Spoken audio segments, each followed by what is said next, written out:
this online platform that I am using and really like for discussion. This is called Slack, Slack. This here that you see is my Slack window. I am logged into the Slack platform on my Mac. You can also download Slack as an app on your iPhone, an iPad, Android phone, many other, laptop, computer, any place. I don't believe that they have a web-based online version where you don't have to download an app or to sign in. But I might be wrong, but I don't think that they have a version. So Slack is a very useful and powerful discussion platform and communication platform that I really, really enjoy. I use the free version of Slack. The paid version, there is no paid version, but there is paid subscription for channel, which is per member per month. Which is not in my budget, so I'm using the free version. Of course, the free version has some limitation, but so far within that limitation, I've been able to work pretty easily, pretty usefully, so without significant. So I'm going to focus mostly on this idea of online journal club through Slack. But of course, it can be used for many other reasons, and as you can see, I use it for many other purposes. If you look around on my window, so let me try to break it down for you. The first thing you need to understand about Slack is what is called a workspace. Workspace is a large group where you have a certain people that are part of that you work with. You can have more than one workspaces. So as you can see that I'm right now in this workspace called MD Mini Fellowship 2019. You can create a new workspace. Each workspace has its own web address. So this one has mdminifellowship2019.slack.com. And as you can see on the icons on the left hand side, I have other workspaces. So there's an eJournal learning workspace that I have. Then there is the MDSP course workspace that I have. And the last one, of course, is the MD Mini Fellowship. You can create more workspaces and keep different kind of work separate. As you want. Now, once you are in a workspace, and the good thing is that it lets you switch between workspaces very seamlessly, although you cannot transfer in information from one workspace to the other easily. You cannot forward it to another workspace, which is little inconvenient sometimes for me. But otherwise, within a workspace, you can switch from workspace one to other very easily. But let's say you don't want to go to that complex level and you just have one workspace called MD Mini Fellowship that you're part of. Now, other people can join your workspace if you let them. So you can either send them an invite link, you can give them an invite code to join that you create. So for example, up here, I can go down and say invite people, and it will give me email address to send an invitation to, or I can create an invite link and then share that link, and that link is active for a certain time, and then it goes away. So once you have enough people added into your workspace and you're ready, there are the discussions are separated out into what is called channels. So the channel is right here. I have multiple channels, as you can see, to separate out the discussion. I have a channel on ataxia, botulinum toxin, case discussion, celebration, Korean HD, DBS brain stimulation, and so on and so forth. The hashtag stands for channel. So when I am typing a message, I can add a hashtag to bring up the channel that this is about, to link to that channel. I can also bring up hashtag for various other reasons, but hashtag is basically how you refer to a channel. Now, you see a lock in front of channel called case discussions and also tremor disorders. A lock allows you to control who can join the channel. Once someone is in the workspace, they can join as many channels and any channel that they want. I am not sure if anybody else can create channels or only the owner of the workspace can create channel. So far, it has been just me who have created all the channels and everybody else join. You can add people to the channel anytime if you are the owner of the workspace. So let's say if I'm the Journal Club channel, I can anytime add any person. This is the member list of this channel, and then I can add a person to that channel if they are already in the workspace. So first they have to join the workspace, and once they are in the workspace, then you can add them into the channel. When they join the workspace, I usually get an announcement And I'll come to that later on.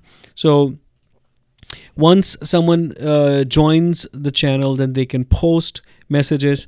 Messages once posted just go down. The person's name comes in front of who is posting the message. You can type a message in there. You can upload a file. You can upload a picture. You can upload a PDF or a text. You can upload a link, and that link shows up right here. You can upload an audio message. Anything is possible. That is the beauty of this Slack.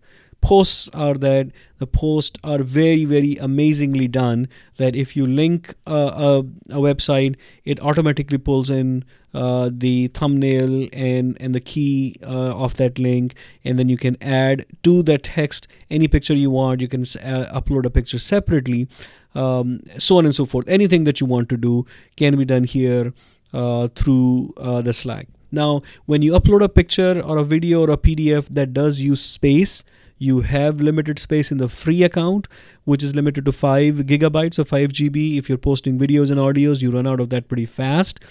And once you run out of it, the good thing the Slack is now doing is that it basically deletes the old videos so that you can keep posting new one.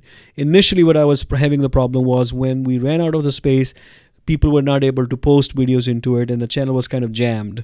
The Slack was jammed, and we had a week or two there, or a few weeks there, where it was just confusing. I couldn't even figure out why people aren't able to post videos until I figured out, okay, we are out of space. And I had to manually delete videos for people to post it. That was a few months ago, but my recent understanding is that based on some things I've read on Slack is that it will just keep on deleting the old videos so that it creates space for new content as you upload the content and run out of space.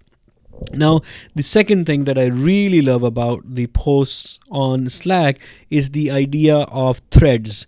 So if you have a post where someone reposted a content, and if you want to stay focused on that, you can reply to that thread, to that post, and it creates a separate thread for it. You can see the replies listed here. So this one has 4 replies, this one has 3 replies, this one has 1 reply, and there's no reply to this one. There's 2 replies, and you can actually see thumbnails of who is replying here, and 3 replies, and whoever has replied to this, you may see their face. And when I click the replies, it opens a thread on the right hand side.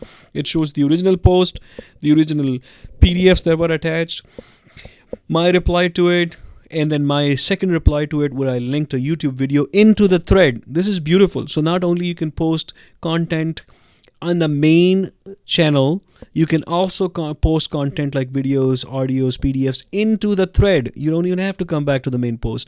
And this is amazing. You can post a video or audio reply into the thread for people for that specific comment.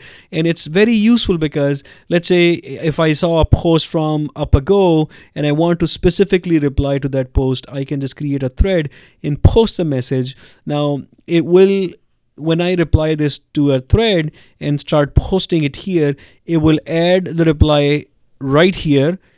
Also, I can click this button here and say, also send this to the main stream all the way down at the bottom of the page right here. So it will dual post it. Even if you don't dual post it, even if you just post it right here, you will not have to worry that the thread reply will be buried because people will not see that the thread has been replied, because right on the top where it says thread on the left hand side, there will be a message here saying that there is one new reply to a thread, either an old thread or a new thread. So you can actually click on these threads and you can see which thread was replied to last. That shows up right on the top. So this is the thread that was in Journal Club channel. It was Erin Smith and me, and she posted something, and then I replied, and you can see the whole thread opened up. And then you can go down and you can see which was the thread before that was posted. And so this was timeline based, that the threads which were replied to in a particular sequence, doesn't matter where the original post was, how far ago, months ago, how far back, the threads are based on the most recent reply. This is beautiful. You can so easily track the discussions even on messages that were posted weeks ago and have been buried into other messages since then. This is why I really love using Slack for discussion, because I think it's very powerful. It can really track all the discussions in a very organized and structured way and make it much more easy, convenient, and meaningful. I also like the idea of channels so that I can separate out the discussions unrelated elsewhere. So anything related to Journal Club will be in the channel for Journal Club and not get buried into on something that is not useful or required or direct. There are also direct messages, so I can send a message directly to any member. There is also group messages, so if I want to talk to 3 members about a certain topic, I can create a group message of these people. So you can see I have a group message with 1, 2, 3, 4, 5 different members about something that I only wanted to talk to them about.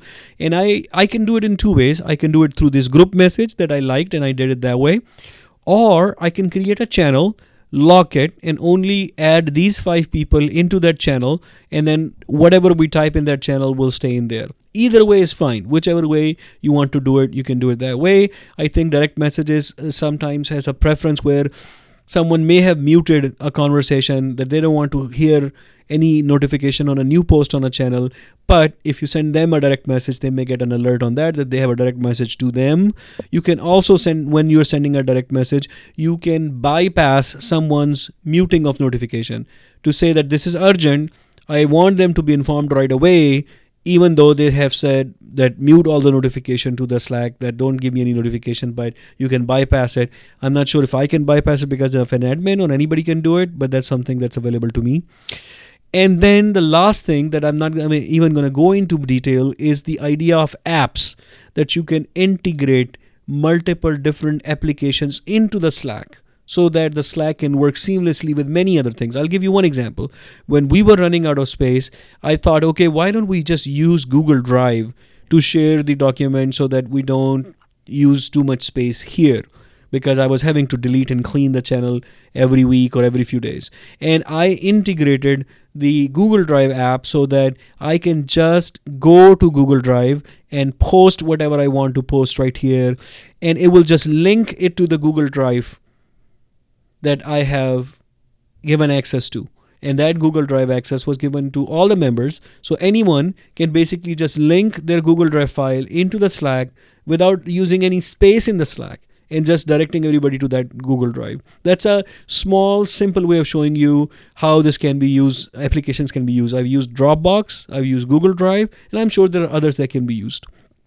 So if I click this thread here, you can see that I have linked Dropbox, Google Drive, OneDrive, and then my computer, of course. And I can just click Google Drive and go to the Google Drive directory and post what I need to post, link it with that Google Drive without using the space in the Slack. There are many other things that can be done. There is integration for calendar events on Google Calendar. So if I go to my general channel, you can see that calendar events are being posted here, if there is any new calendar event or not that I use for my mini fellowship account. And there is this Slack part that I can ask help from. It also informs me anytime somebody has joined through the invite link. I get this message, so I know who has joined, so I can add them to appropriate channels that they should be. When you join in, if you're not part of the channels, you will not see them listed here. There is a hidden way of finding all the open channel available in the workspace. I found it after some looking around. I don't remember it exactly, so I don't want to bore you by trying to find it out again, but you can probably search it for yourself or go to Google and figure out how to look up all the available channels, but they are not easily lined up on the left hand side when you log in. So that's one downside, that the channels are not easily viewable. And a lot of time people get confused that when they join, they see only 1 or 2 channel and they don't even know that there are many other channels available. So I have had to add a lot of people to the channels because otherwise they would have never found them.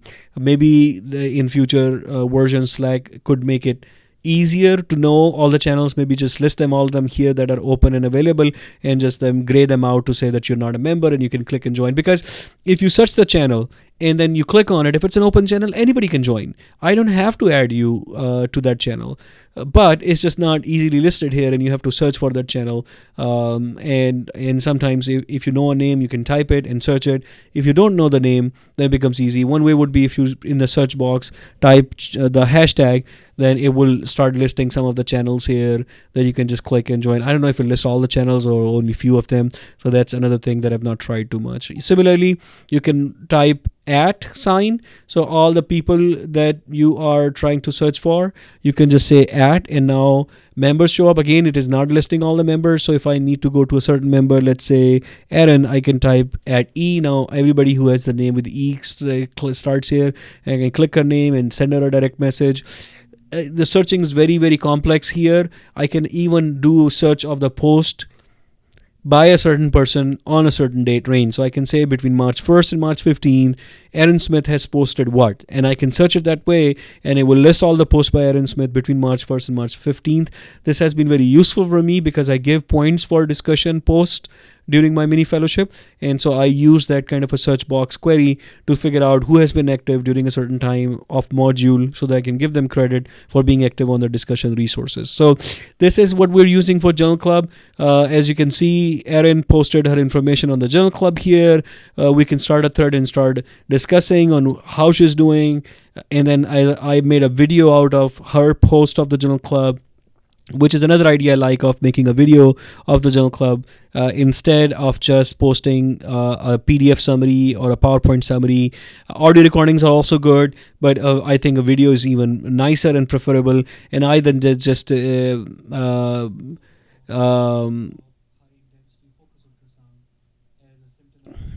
so I can post this video in there as a reply for people to see, and discussing my comments on it, and you can post audio comments or video comments and have discussion. So I think use of videos and use of Slack for discussion is a very good combination of doing an e-journal club or an online journal club that I'll be trying with my fellows.